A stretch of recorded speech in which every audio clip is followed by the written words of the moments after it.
Médici. Todos têm a ideia de que o presidente Médici foi, digamos assim, o presidente mais autoritário do regime militar, inclusive aprovando tortura ou outras coisas. E é o que se fala do Médici, é o que se lê sobre o Médici. Bom, esse livro que eu tenho aqui, ele é muito interessante. Porque é sempre bom a gente ver o outro lado, ou o que a pessoa entende daquilo, o personagem.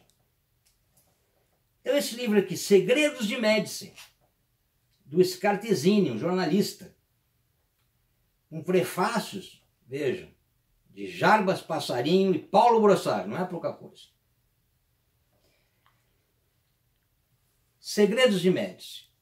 O Scartesini escreveu esse livro depois de uma longa entrevista com o presidente Médici, depois que ele evidentemente já tinha deixado de ser presidente, estava recluso lá no seu apartamento em Copacabana, e o Scartesini até com muita dificuldade, começou a avesso a imprensa, foi lá, foi ganhando a confiança dele, foi conversando, e conseguiu fazer com que o Médici falasse o que ele estava sentindo, depois de tudo que passou. E nós veremos aqui coisas interessantíssimas do sentimento do Médici. Mas vamos iniciar, já que esse livro tem esse prefácio desses dois personagens maravilhosos, inteligentíssimos, Jarbas Passarinho e Paulo Brossard, comentando um pouco o prefácio. Só antes que eu queria dizer que a editora Marco Zero, esse livro é de publicação de 1985.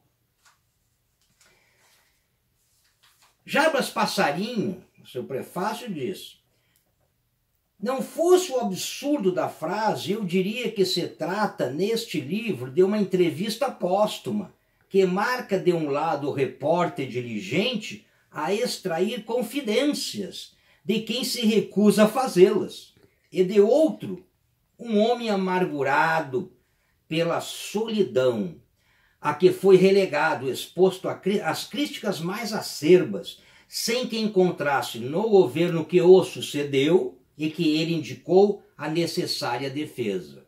O governo que sucedeu o Médici, todos sabem, foi o governo Geisel. Uma outra frase sensacional do Jarbas Passarinho, que fica para a história, ele fala: quanto a mim, os anais do Senado Federal provarão a farta que nunca deixei de defendê-lo. Seria capaz de dizer até que a minha presença na casa, graças às amizades que granjei na própria oposição, impediu que alguns ataques lhe fossem feitos. E aí fala o Jarbas Passarinho: não cultivo amizades através das visitas domésticas. Sei que esse é um dos meus defeitos, mas acho que a lealdade mantida à distância é ainda mais nobre que o testemunho pessoal do afeto. Frase sensacional, só um gênio como Jarbas Passarinho poderia dizer. Lá no prefácio, agora, que são dois que fizeram, Paulo Brossard, ele inicia dizendo o seguinte: eu já tinha notícia dos fatos narrados neste livro. Scartesini, jornalista que eu conhecera em Brasília, que fora meu aluno na Faculdade Católica de Direito em Porto Alegre, não fora a idoneidade dos meus informantes, eu teria duvidado dos relatos deste livro. Pouco sabia da crônica íntima dos governos militares e das relações pessoais dos seus chefes. Imaginava fossem mais do que cordiais. Com surpresa, vinha saber que, longe disso, chegavam a ser azedas. E o autor Scartesini inicia dizendo como é que ele conseguiu se aproximar do Médici, que não era fácil. Diz ele, fundamental que eu leia essa passagem. Uma semana antes telefonei a Médici para propor a nossa primeira conversa pessoal. A proposta foi aceita, mas a sua concordância soou ao telefone num tom muito neutro, quase frio. Por isso aceitei a sugestão de um amigo. Antes de deixar São Paulo, naquela manhã de 22 de julho de 1982, procurei um livro para levar como presente ao general. Encontrei um livro na livraria do aeroporto e o trouxe porque achei que o senhor gostaria dele, disse ao general. Justifiquei o presente diante de Médici, na sala do apartamento da rua Getúlio de Castilho de Copacabana. Médici, um livro? Surpreendeu-se formal, algo incomodado, com a presença incomum de um estranho no seu refúgio em Copacabana. Um livro, disse eu, sobre os campeonatos mundiais de futebol. Acenei-lhe com algo que pudesse tocá-lo a tornar menos frio o diálogo. O livro tem fotos bonitas sobre a Copa de 70, o senhor vai ver. Reforcei o gesto. Talvez o tema para a primeira conversa não fosse tão favorável naquela quarta-feira, pois a seleção brasileira despedira-se pouco antes da Copa da Espanha numa derrota para a Itália, mas ainda que pelo aspecto favorável, a questão interessou a Médici.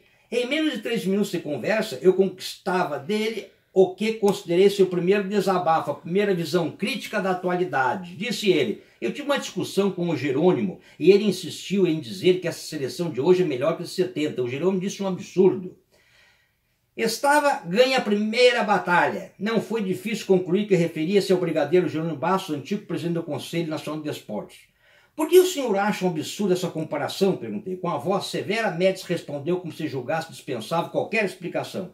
Se você for olhar nome por nome de cada uma das seleções, vai ver que a de 70 é bem superior. Além disso, era mais amadurecida e tinha garra. Naquele tempo havia garra.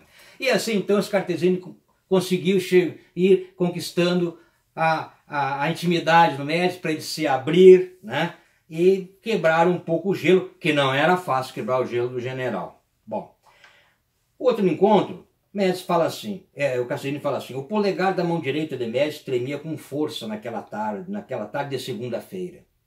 Sinal avançado da doença de Parkinson, que o incomodava. Às vezes, para disfarçar, prendia o polegar com os outros dedos da mão, debruçando sobre a palma.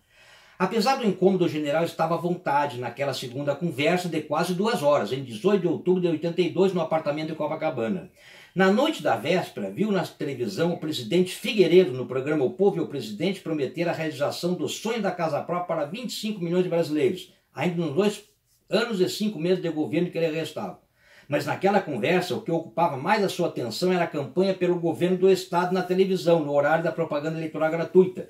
Achava a campanha eleitoral muito à esquerda, radicalizada. Disse-me o Médici, veja aqui no Rio de Janeiro, está aí na televisão o Vladimir Palmeira, dizendo que foi banido, exilado, etc. Eu o mandei embora do Brasil porque ele foi trocado por um embaixador que seus amigos sequestraram. Agora ele é um candidato e fica aí na televisão dizendo essas coisas cheio de orgulho. E o Brizola também está aí. Os caçados viram heróis, mas isso é um absurdo. Não pode ser. Então, o Scartesini já começava a tirar do Médici o que ele pensava de tudo isso. Muito interessante. Mas o mais interessante é essa situação aqui, aonde o Médici disse que ele se sentia totalmente injustiçado. Veja, disse o Médici. Enfrentei greve de militares no meu governo, enfrentei a guerrilha, mas não cacei ninguém. Nunca fechei um congresso, pelo contrário, exigi que o congresso fosse reaberto e homologasse a minha indicação para a presidência. Não fiz nenhum casuísmo, não fiz nenhum pacote e vencemos muito bem as eleições de 70. O MDB, depois das eleições de 70, só chegou a 7 senadores porque eu negociei através do Krieger, não foi? O MDB, tão pequeno na Câmara dos Deputados, também falava até em dissolver-se. Demos uma surra. Depois veio o Geisel, perdeu as eleições de 74 e disse que a perdeu porque herdou um pesado fardo. Não ele. Ele não. Ele não herdou o pesado fardo.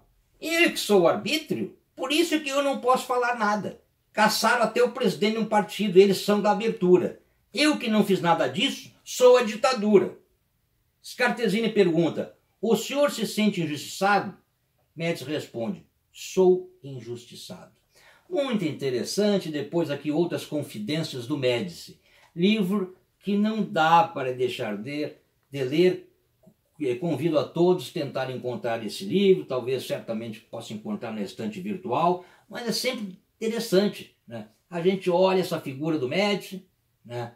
E agora ele amargurado, falando, e algumas coisas com razão. Então, eu indico esse livro. Segredos e Médios, Scartesini, prefácio de Jarbas Passarinho e Paulo Brossard.